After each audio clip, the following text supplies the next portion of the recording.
That was hard to read, but I understand that maybe she doesn't have to. I never openly blamed her for the infertility issues. It was just a thought. We both went to the doctor and in both cases the tests revealed that everything was fine. I never understood why we couldn't conceive, and the thought that she was infertile did cross my mind, and of course the idea that I was too. But in most cases of infertility it is due to a female factor. Maybe that's why I thought that. Horrible things were said, like I would hurt my ex-wife if she were here. I would never physically hurt her, and I never will. I am not an abusive person. I am not a monster. I know it's hard to empathize with me. I know I screwed up. I know I hurt her way beyond what I can say. But I am not a monster or a narcissist. Some people said that I never loved her, otherwise I wouldn't have cheated on her. This statement doesn't seem fair to me. You think you can kidnap the concept of love and tell another person what his real feelings are? You think you are inside my head or heart? Only then would you know what I feel. You can't tell me that I don't love her. There hasn't been a day since she left that I don't regret it. No one can tell me this isn't love. Lastly, humans are more complex than most people here think. Just because I cheated on her doesn't mean I don't love her or that I don't have feelings.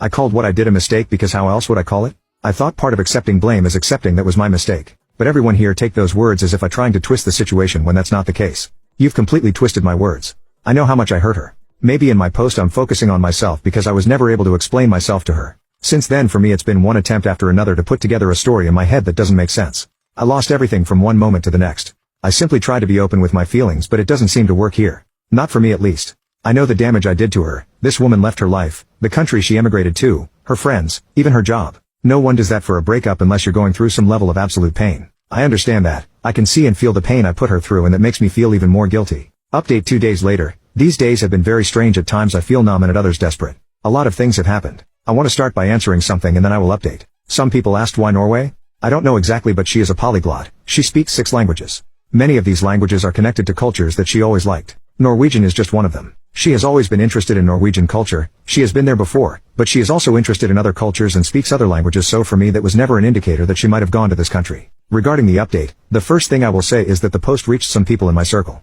Sabrina's sister is on Reddit. She knows the story and realized it was me. She told Sabrina. Sabrina is angry at Nick for revealing information. Nick is angry at me for posting on Reddit and because he says I pressured him to talk. I am angry at both of them for being 2 jerks who watched me suffer for 2 years and decided not to help me. They didn't care about my marriage. Why should I care about their marriage?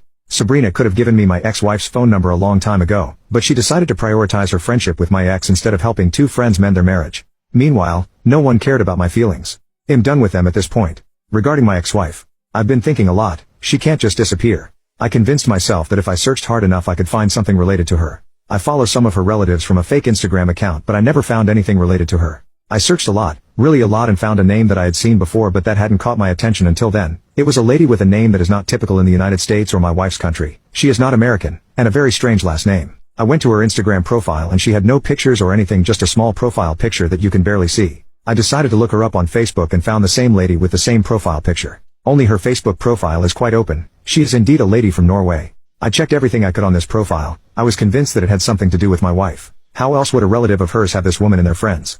I saw a lot of pictures, people, plants, mountains, gardens, lakes, flowers, typical things that an older lady posts. Until I came across a picture where my ex was dressed as a bride hugging a guy. I had to translate the text. The lady was congratulating her son on his wedding. There were a few more pictures, not many. There were even some members of my ex's family in the wedding pictures. The dates of the pictures were from a year ago. A year ago she married this guy. I don't understand. How could it happen so fast? When did she meet him? I honestly thought she got married after she got pregnant, not before. This baffles me even more. After that I found another picture. It was a group picture and she was far away, but of course I recognized her. The same guy was with his hands on her shoulders, hugging her. This picture was from February 2023. To be clear, she left in May 2022. How is she with someone in February 2023? Only 9 months and she's already in a stable enough relationship that he's introduced her to his family? What the hell is going on here? I feel like I have even more questions in my head now. I know I shouldn't be upset, but I am. I know I lost her because I was an idiot, but it's hard to get this feeling out of my head right now. Anyways, for those who had imagined this fantasy that my ex is with some kind of Norwegian Chris Hemsworth, let me tell you, it's not like that. This guy is too tall, too blonde, too pale, hair too long and kind of chunky, to be honest. He looks more like the old cartoon of Vikings and is definitely not a Chris Hemsworth. I managed to find his Facebook profile, but he has almost nothing there. His profile says he's an engineer. An engineer who wears metal band t-shirts at 38. I don't know how to take this because I'm an engineer myself, just in a different field. Why would she look for a man with the same profession as me? My wife has always liked heavy metal, which I always found nasty, but I never complained. After all, your partner doesn't have to have the same musical tastes as you. I mention this because maybe that was the way they connected. She used to connect easily with people who like the same type of music. I don't know, but I honestly look at it and think, where did she get this guy from? I may, and he can definitely do better than this. The pregnancy thing still messes with my head. I try not to think about it. I can't understand it. I'm not infertile like the comments suggest. I've been to the doctor and I know I'm not. But God, it kills me to think that she's going to have another man's child. I don't get it. I feel like this is beyond anything I ever imagined. And no, I'm not going to go to Norway. I'm not going to try to contact her. I still want to see her and talk to her. But I obviously can't force her to do that. I have too much to deal with right now and too much to talk about in therapy. If by any chance this post reaches my ex, I want you to know that I still love you. You know where to contact me. If by any chance this post reaches the new dude, I want you to know the only reason you have a chance with this woman is because a big idiot halfway across the world completely ruined it. You most probably met a woman who was probably very broken from her divorce. You took advantage of her situation and trapped her with a baby. You don't know how to play fair. Sabrina and Nick comment, fuck you. Now you can watch the third part by clicking share and more.